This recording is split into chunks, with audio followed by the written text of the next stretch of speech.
ꯇꯥꯕꯗ Kuki Millitantsing bom yauna Akanba Maongda Landarakhre. Imphal East manung chanba sabunggo khunau yengang pokpi santi khongbal amadi thamnam pokpigi mafamsingda Kuki Millitantsing bom yauna Akanba Maongda pung amarom Nongmei Kaptuna Landarakhre hairi. Pawasin hai thodok adu ngarang numidang pung 4:30 adwaidagi hoduna chatharakhibani hairi. Nongmei Kaptuna Landarakpa aduda aso open asi anadi yaukhide. Adum oinama yengang pokpi santi khongbal amadi thamna pokpina chingma mafamsingda leiba yum 5 rom Nongmeina panduna sokhi hairi. Yumsing adu yengang pokpi santi khongbaldagi thokchom amu apokpa mangi thamna pokpidagi Lwthokhib Kumar apokpa laikhidraba ibotombi ngangom hemanta apokpa laikhidraba ibosing saugrakpam ibomcha apokpa laikhidraba ningthemjau ahanthem rohen apokpa manaw amadi kaisam sanatoi apokpa chandramani kauba mioising asigini hairi. Nongmei Kaptuna amangata thoankraba mafamsing aduda ngasi ayuk yengang pokpi police ki second OC Kennedy na luchingba kangbu ama laktuna yengsinkhibaga loinana thodok aduga mari leinana case lawkhatkhre.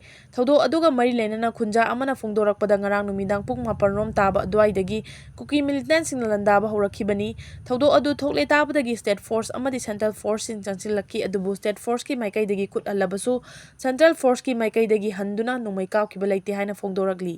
Amaromda irang leitre hariba luchingma singna Imphal East District ki lamlai ACG manung channa lairiba sabunggo khunau yengang pokpi santi khongbal amadi thamna pokpigi mafamsingda ahing amatang lektuna leibiu haina maikai adongi mera paibisingna pendaba phongdorakli. Kuki Millitantsing ngarang numidang pung 4 lom tabada bom yauna Akanba Maongda pung ahumlong Nongmei Kaptuna Landarakhre matung mafam adugi maira paibi singa paumi singa unaba amada oinam chandrabali kaubi maira paibi amana phongdorakpada mafam aduda Kuki singa landaningba matamda hekta landaba Nongmei Kapagi thawong tawduna leire.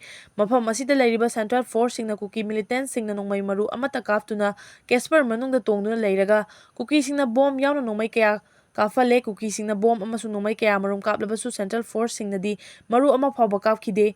Haujikti Kuki singna makhoigi lalong hongkhre. Thamna pokpi sabunggo khunau sana sabina chingma mafamsingda yamna toina Nongmei kapsilakle. Mafam asida leiriba Indian Army singna Kuki singda paw phaungnaba manba mawong kaya ure. Kuki singna yamna kanna Nongmei kaplabasu makhoibu laklabadi Nongmei kapa hekta lepki. Mafam asida leiriba Indian Army na amuk hana Kuki singda Nongmei kafalaroi hairabasu hanjin Nongmei kapsilakli. Kuki singna Nongmei kablakliba mafamsingda nongmata changduna thibasu leite khuthanbasu leite madugi onai tainabada Kuki Millitantsing chingdagi Nongmei hek kablakpaga tampakta onsinduna operation tawbagi thawong kaya chathari haiki. Makha tarakpasidi editorial kalam o kangla pawdagi lakhwatjarake. Manipurda Assam Rifles ki Batalion ani Lwthokhib. Manipurda hojik thokliba tha 15 mapung phajilaklaba irang asida Assam Rifles na nakan namatagi oiba miengda chin Kuki narco terrorist singi michangda lepi haiduna Miyamna lamdam asidagi Assam Rifles lawthu haiba kholawga loinana demand tawrakhiba aduga mari leinana Assam Rifles ki 8 suba amasung 12 suba Batalion Lwthokhib asi Central Government na miyamgi ihul khangbagi khudamni lawi.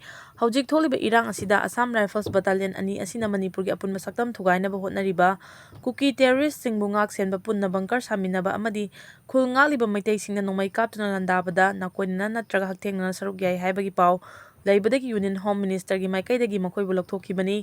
Assam Rifles ki Battalion ani asi 8 suba Battalion na Kangbaida laibani aduga 12 suba Battalion asina Kangpokpida laibani. Immigrant migrant chin Kuki narco terrorist singna mamang chahi 2023 gi May 3 dagi mitai miyangi mathakta landaduna separate administration gi demand tawriba adugi mayokta miyamna lebli adubu Assam Rifles ki akhanaba Battalion ani asigi Personnel singna landarakhiba terrorist singi movement da sogatpadagi irang asi loikham naidaba fibam amada leirakhibani. Masina maram oiraga Manipurgi miyam maru oina punbagi saktam ngakliba maitai singna lamdam asidagi Assam Rifles lawthokadabani haina demand tawrakhiba adu maram chaba demand oibadagi handak Chief Minister N Birena New Delhi da Prime Minister Union Minister yauna luchingba kaya unakhiba aduda Manipurdagi Assam Rifles lawthokkinaba taksilambadagi India government na 8 suba amasung 12 suba Battalion ani si lawthoktuna Jammu and Kashmir da thakibani haina lawi. Loinana Battalion ani asi lawthokkibaga iroinana CRPF ta law and order ga mari leinaba thabak tharamsing mateng pangnaba sinarakhibani. Assam Rifles Battalion ani lawthoktuna Jammu and Kashmir da thakiba asi anauba thausil natte. Jammu and Kashmir da Assam Rifles lai Manipur su Assam Rifles lawthokpaga mari leinade hainarapa wafam leirakliba asi chumlabasu fibam matamgi matung ina lawthokkiba oibana Battalion ani asigi thausilga mari leinade haiba yaroi.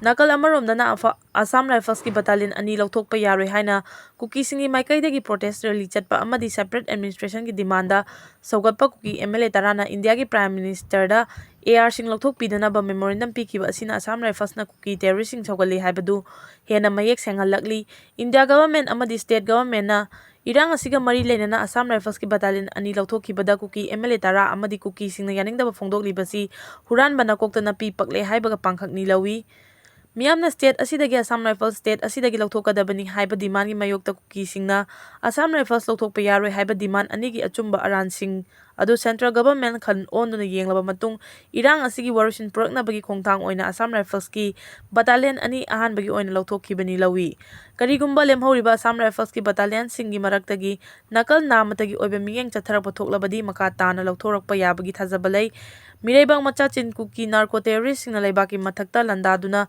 ꯃꯅꯤꯄꯨꯔꯕꯨ ꯃꯆꯦꯠ ꯇꯥꯅ ꯊꯨꯒꯥꯏꯔꯒ ꯀꯨꯀꯤ nation ꯁꯦꯝꯕꯒꯤ ꯗꯤꯃꯥꯟ ꯑꯁꯤ ꯃꯔꯝ ꯆꯥꯗꯦ ꯍꯥꯏꯕꯗꯨ India ꯒꯚꯔꯟꯃꯦꯟꯠꯅ ꯊꯦꯡꯂꯕꯁꯨ ꯊꯦꯡꯅ ꯈꯪꯂꯛꯈꯤꯕ ꯑꯁꯤ ꯊꯥꯒꯠꯅꯤꯡꯉꯥꯏ ꯑꯣꯏ꯫ ꯃꯅꯤꯄꯨꯔꯒꯤ ꯑꯄꯨꯟꯕꯒꯤ ꯁꯛꯇꯝ ꯉꯥꯛꯄꯗ ꯁ꯭ꯇꯦꯠ ꯒꯚꯔꯟꯃꯦꯟꯠ ꯈꯛ ꯅꯠꯇꯅ ꯏꯟꯗꯤꯌꯥ ꯒꯚꯔꯟꯃꯦꯟꯠꯒꯤ ꯊꯧꯗꯥꯡ ꯆꯥꯎꯅ ꯂꯩꯕꯅ ꯑꯄꯨꯟꯕꯒꯤ ꯁꯛꯇꯝꯗ ꯀꯅꯥꯒꯨꯝꯕ ꯐꯨꯔꯨꯞ ꯀꯥꯡꯂꯨꯞ ꯅꯠꯇ꯭ꯔꯒ ꯑꯇꯣꯞꯄ ꯂꯩꯕꯥꯛꯅ ꯁꯤꯡꯅꯕ ꯉꯝꯂꯣꯏ꯫